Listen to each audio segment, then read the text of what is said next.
Pyramid Head is the most iconic monster in the history of survival horror.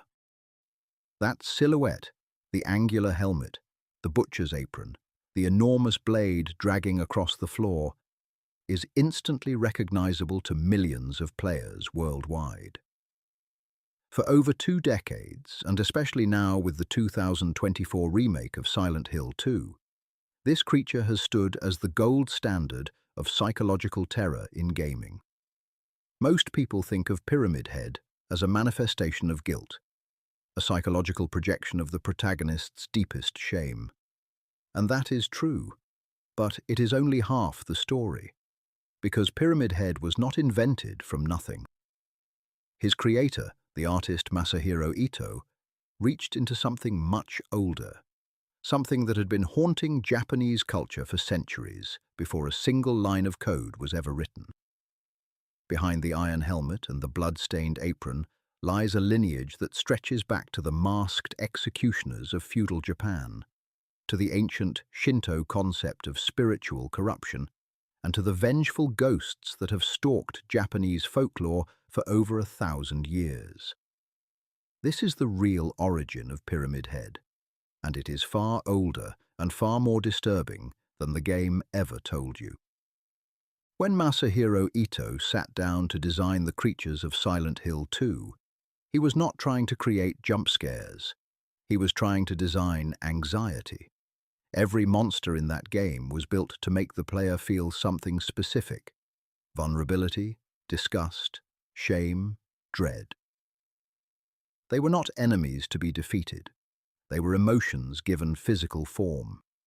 Pyramid Head was the culmination of that philosophy. Ito has spoken about the design process, describing how he moved away from organic, biological shapes towards something more mechanical and oppressive. The helmet is not a face, it is a cage, it is a weight, it is something placed on top of a human form that erases identity and replaces it with function. The creature beneath is not a person, it is a role, an executioner, a punisher, a judge. The butcher's apron was deliberate. It connects the figure to the oldest human fear of industrialized killing: the slaughterhouse, the execution block, the place where life is ended with clinical efficiency. The great knife, that enormous rusted blade dragged across the floor, is too large and too heavy to be practical. That is the point. It is a burden. The creature carries it the way a condemned man carries his own cross. Everything about Pyramid Head's visual design communicates weight, punishment, and inevitability.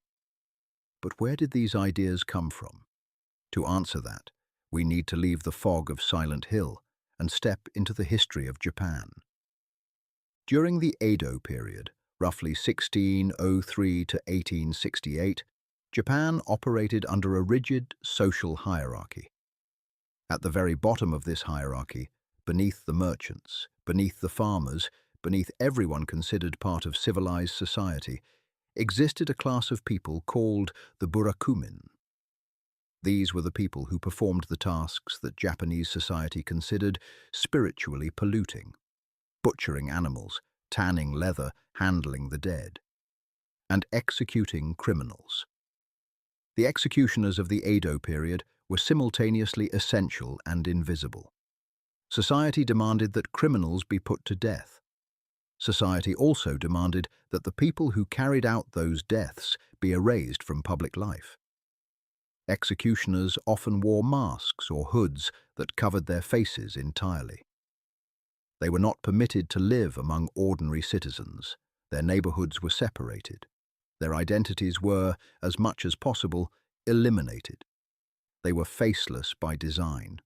Not because they chose anonymity, but because society could not bear to look at the people who did what it required.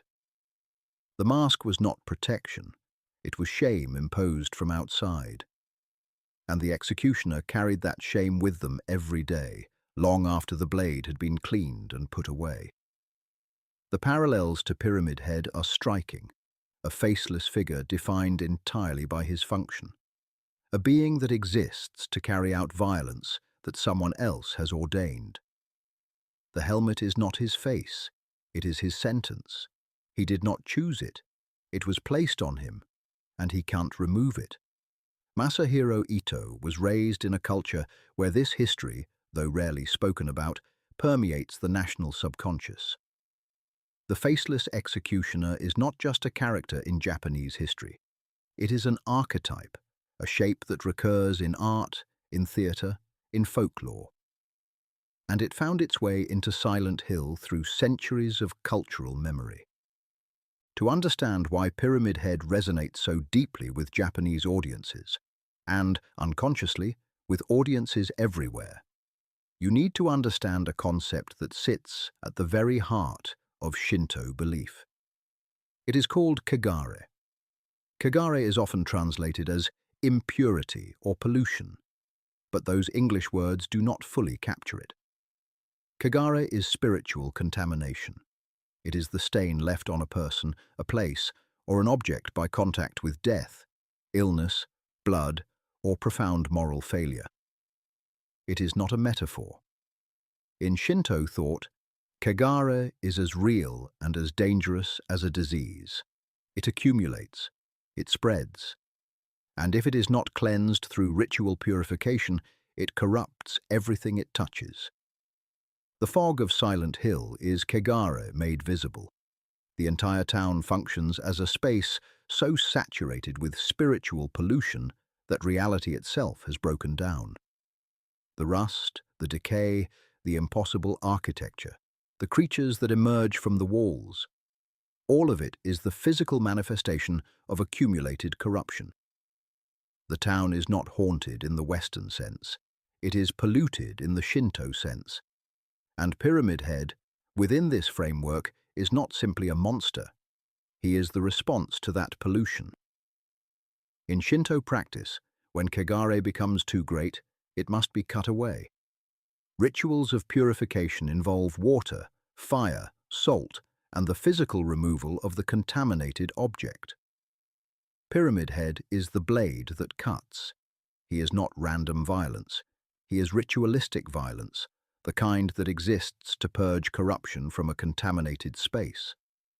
This is why Pyramid Head does not chase the player the way a typical video game enemy does. He appears. He performs his function. He moves on.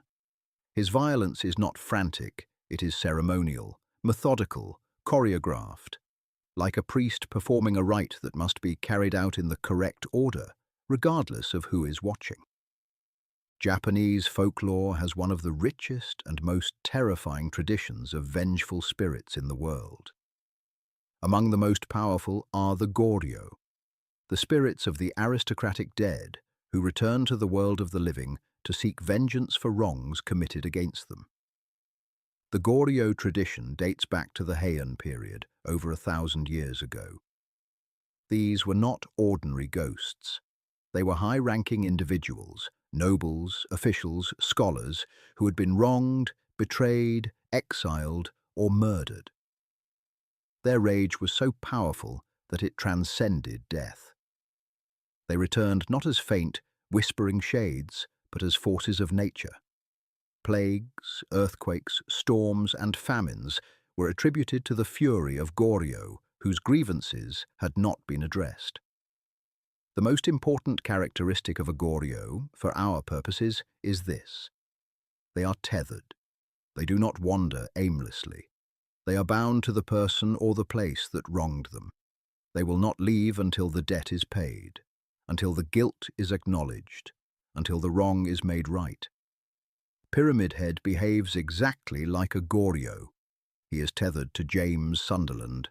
He appears only when James is present. He cannot be permanently defeated because the debt he represents has not been paid. He pursues James not with the mindless hunger of a predator, but with the patient, relentless inevitability of a spirit who knows that the guilty cannot run forever. In Japanese folklore, the only way to appease a goryo is through acknowledgement. The wrongdoer must face what they have done. They must confess. They must accept the weight of their actions. Only then does the spirit rest. And that is exactly what happens at the end of Silent Hill 2. When James finally confronts the truth about what he did to his wife, Pyramid Head's purpose is fulfilled. The executioner has no one left to judge, and so the creature takes its own blade and destroys itself. It is not a boss fight, it is an exorcism, a Shinto purification, a goryo finally released from its tether. Pyramid Head belongs to a lineage that extends far beyond Silent Hill. The goryo tradition evolved over centuries into the broader category of onryo, vengeful spirits driven by powerful emotions, particularly rage, jealousy, and grief. If goryo are the aristocratic dead, onryo are the universal dead. Anyone who dies with sufficient unresolved anguish can become one. This tradition is the foundation of virtually all modern Japanese horror. The ghost in the ring, the curse in the grudge, the spirits in fatal frame. Every pale, long-haired figure emerging from darkness in Japanese cinema traces its ancestry back to the same folklore that informs Pyramid Head. They are all manifestations of the same idea, that unresolved guilt and suffering do not simply disappear. They take shape, they come back, and they find you. What makes Pyramid Head unique within this tradition is that he is not an external threat. He is not the ghost of someone else coming to haunt you. He is the ghost of your own guilt, given physical form by a place so spiritually polluted that it can reach into your psyche and pull your worst self into reality. Silent Hill does not create monsters from nothing. It creates them from you.